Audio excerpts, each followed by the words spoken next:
नमस्कार, मी मोहन दाते पंचांग करते।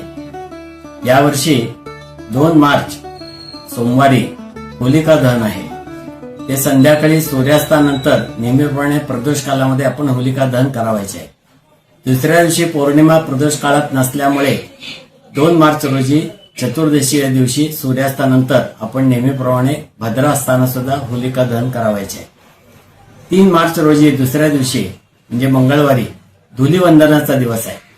या दिवशी चंद्रग्रहण आहे आणि हे चंद्रग्रहण ग्रस्तोदित असल्याने सूर्यास्तानंतर संध्याकाळी 6:48 च्या काळामध्येच ते फक्त आपल्याला दिसणार आहे किंवा त्याचा तो तेवढाच पर्वकाल आहे। त्याचा स्पर्श हा दुपारी 3:20 आहे। तो स्पर्श आणि मध्य हे दिवसा असल्यामुळे आपल्याला भारतामध्ये ते दिसणार नाहीये। तर फक्त संध्याकाळी सूर्यास्तानंतर आपल्याला अल्पकाळ हे चंद्रग्रहण दिसणार आहे। या अल्पकाळामध्ये ज्या काही ठिकाणी 3 ते 4 मिनिटं 5 मिनिटं दिसणार आहे, तर काही ठिकाणी 10-15 मिनिटं 20 मिनिटापर्यंत दिसणार आहे। तेव्हा या काळामध्ये जेवढे आपल्याला शक्य असेल तेवढे आपण स्नान, जप इत्यादी गोष्टी आपण कराव्यात।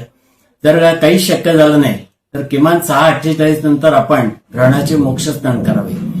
या ग्रहणाचा वेध हा सकाळी सूर्योदयापासून सुरू होत असल्याने आपण या वेध काळामध्ये संपूर्ण दिवसभरामध्ये आपले नित्य नैमित्तिक पूजा, अर्चा, अभिषेक, श्राद्ध इत्यादी सर्व धार्मिक कृत्य आपण करू शकतो।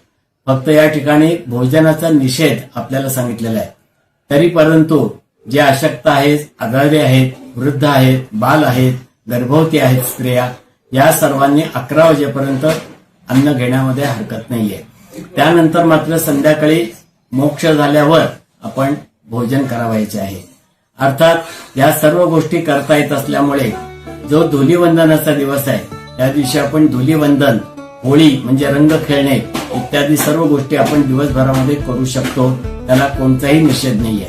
तेव्हा धुलीवंदनाच्या दिवशी जरी चंद्रग्रहण असले तरी आपण होळीचा सण म्हणजे रंग खेळण्याचा सण हा आपण साजरा करू शकतो।